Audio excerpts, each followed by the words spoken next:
ও লুটপাটের ঘটনা ঘটেছে। এ সময় কারাগারে আটক থাকা সব বন্দী পালিয়ে গেছে। ৫ আগস্ট সোমবার বিকেল 4:30টার দিকে এই ঘটনা ঘটে। এছাড়া সকাল থেকে সরকারি বেসরকারি অফিস স্থাপনা ও দলীয় বিভিন্ন নেতাদের বাসায় হামলা, ভাঙচুর ও অগ্নিসংযোগ করেছে দুর্বৃত্তরা।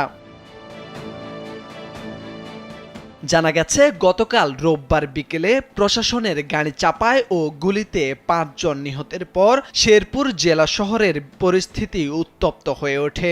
বিক্ষুব্ধ জনতা আগুন দেয় আনসার অফিস, জেলা আওয়ামী লীগের কার্যালয় সহ সরকারি বেসরকারি বিভিন্ন স্থাপনা ও আওয়ামী লীগ নেতাদের ব্যবসা প্রতিষ্ঠানে।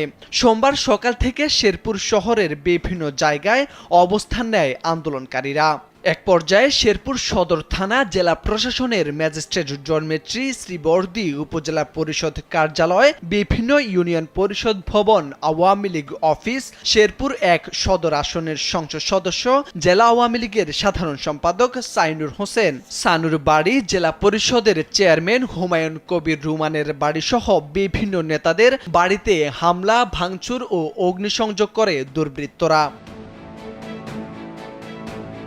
পরে বিকেলে প্রধানমন্ত্রীর পদ থেকে শেখ হাসিনার পদত্যাগের খবর পেয়ে শেরপুর সদরে আনন্দ মিছিল শুরু হয়। এরপর বিকেল 4:30টার দিকে জেলা কারাগারে হামলা ও ভাঙচুর চালায় দুর্বৃত্তরা। পরে কারাগারের প্রধান গেট ভেঙে ভেতরে প্রবেশ করে এবং লুটপাট চালায়। এ সময় কারাগারে থাকা ৫২৭ জন আসামি পালিয়ে যায়। শেরপুর জেলা প্রশাসক মোহাম্মদ আবদুল্লাহ আল খায়রুম কারাগারে ভাঙচুর, লুটপাট ও বন্দি পলায়নের বিষয়টি নিশ্চিত করেন।